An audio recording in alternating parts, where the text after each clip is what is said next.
Hello mga savings, welcome for another video. So, ang di-discuss pala natin in this video is top interest rate ng mga digital bank natin for the month of June 2026. So, napakagandang i-maximize nito lalo na yung inflation rate nung May is 7.1 to 7.9% mga ka-savings. So, ba't ba natin to ginagawa?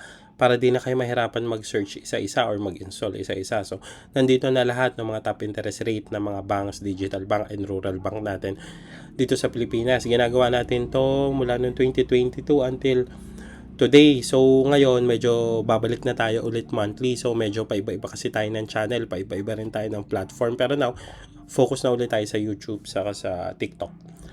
So, kung interested ka sa ganitong content, this video is for you. So, start na tayo. So, ito pala yun.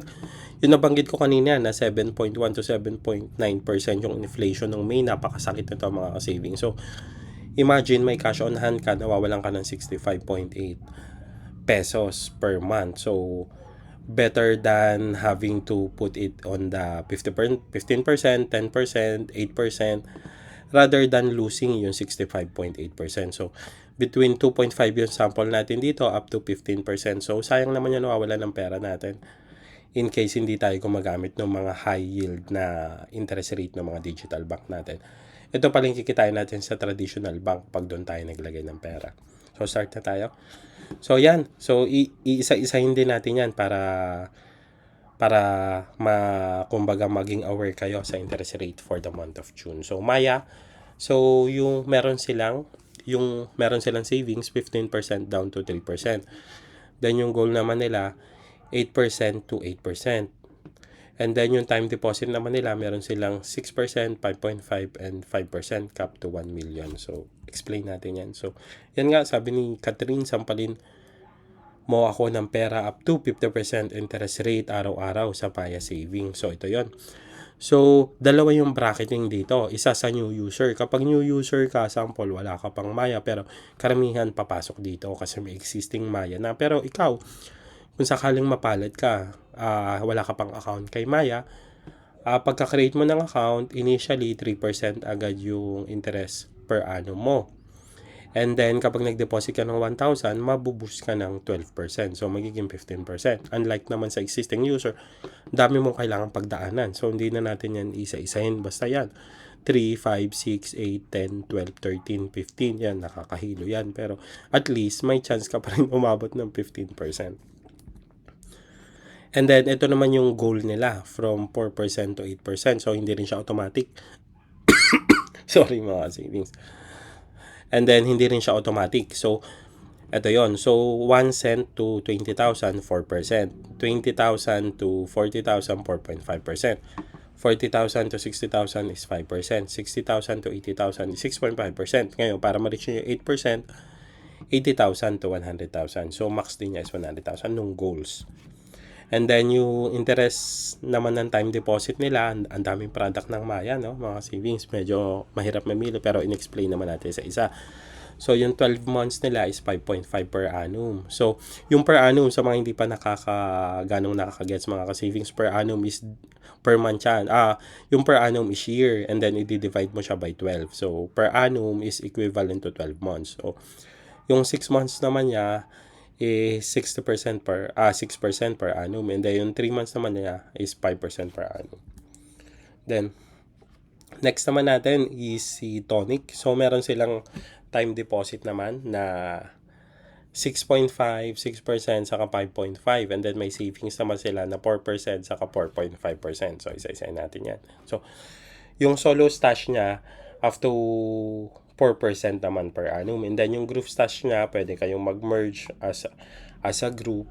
Nasa 4.5% yan. And then, ito naman yung time deposit niya. So, may 6 months, may 9 months, may 12 months. So, sample natin, yung 12 months yung pinakamataas 6.5%. So, using 100,000 na hard-earned money deposit, makaka-generate siya ng 6,500 per annum, less 20% na tax. Paki-compute na lang yung tax. And then, yung 18 months niya is 6% again, and then yung 24 months niya is 6%. So, ano bang best dyan? Ito. Tapos, i-roll over nyo na lang or additional 12 months para makuha nyo yung 6.5. Pwera na lang kasi ngayon nga pabago-bago sila monthly, hindi natin alam. for the next 12 months kung ano na naman yung promotion nila. So, next is Uno Bank, Uno Digital Bank. So, yung savings nila is 3.5, yung time deposit din nila. So, kung mapapansin nyo, halos karamihan ng mga digital bank natin may time deposit siguro. Ito yung mabenta talaga kapag sinabi kasi yung time deposit. Kumbaga, para ka nang nag-i-invest or parang hindi na yan normal na saving account. So, time deposit nila 6% and 5.5%. Uno ready nila, ito yung savings nila which is 3.5%. Ito naman yung time deposit nila. Uno Boost is 6%. And then Uno Earn is 5%. Na-discuss ko na rin yan sa short natin saka sa TikTok post natin. And then ito sa bangko naman is 5% cap to 1 million. So meron yan initial na 5,000 deposit. Ayan nga, sabi ni Catherine, tara na sa bangko. Dito, ikaw ang bida. So, ikaw ang bida sa bangko. So, yun. So, yun. Deposit is starting from 5,000 up to 1 million. Yun yung kikita ng 5%. So, remember lang mga savings na kapag bangko ang napili nyo, 5,000 to 1 million yung kikita ng 5%. And then next naman kay Discardtech. Dito naman kay Discardtech. So dati, yung kumbaga yung kikita lang ng interest is up to 48k. So yung 48k na yon using 4% na interest rate, nasa 160 pesos lang yon mga ka-savings. So pero malaki na yan, pero inaano ko lang na 160 pesos yung per month, yung 48k. And then yung 50,000 to 2 million na deposit nyo sa kanya is 1% yung kikitain. So, dito kasi kay Discardtech, na-block yung account ko. Nagkamali kasi ako ng password. Ngayon, walang way para doon sa app. Yan yung before. So, ito yung bagong scheme nila. So, 4% yung 0 to 48,000 and then yung 50,000 to 2 million is 1%.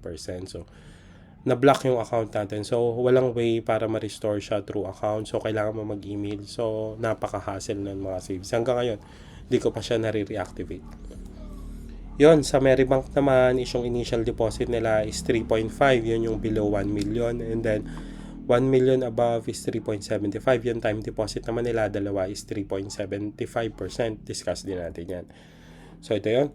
So, 0 to 1 million is 3.75. Above 1 million is 3.75 per annum. 3.25 below 1 million. And then 3.75 above 1 million. So, same with time deposit. So, ang kagandahan lang dito sa time deposit, pag nag-create kayo, ibibigay na agad yung interest nyo. So, bagong-bago to mga savings. So, pagka nag-create kayo ng time deposit, ibibigay na agad yung interest nyo. Inulit ko lang. Pero, yun nga yun. So, bago yun. Yung pagka-create nyo ng time deposit, ulitin ko ulit, ibibigay na agad yung interest earn nyo. So, yun. Next is GoTime. Yung savings nila is 3%. Yung time deposit nila, which is USD, is 2% and 2.5%. So, na-post ko na rin yan sa TikTok ko and siya short kung paano discarding gagawin nyo dyan mga savings.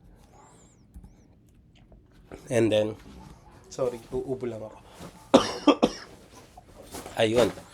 Sobrang init kasi ngayon mga savings. So, sa Como naman, walang ganong promo kay Como eh. So, pero 2.5% pa rin naman. Kumikita pa rin naman yung account natin dito. May fund pa rin naman tayo. So, consistent pa rin sila. So, hindi natin alam kung hanggang kailan sila mag-i-stay dito sa digital bank or online platform nila. But still, operating pa rin naman sila yung 2.5% nila per annum. And then, yun nga nakakabagla dito yung kay CIMB na nasa baba na siya. Medyo wala siyang ganong promo. So, wala kang makita sa app saka sa site nila. Meron atang promo na up to 4% sila. Pero for now, na June 1, 2.3 pa rin talaga yung nakikita ko. Ito siya. Yung before kay CIMB, marami siyang promo. But ngayon, ito yung sa site nila. So, ito. Effective June 1, your account will transforming to the following rate. So, new rate is 2.3 interest rate per annum. Ito siya. GSave, AppSave, Dragonfly Save, and CIMB Grow. So, kung meron man silang update, gawan ko na lang ng new video. So, yun lamang ka savings. Salamat sa panonood. So, support nyo naman yung channel natin. Please like, comment, and subscribe. Thank you.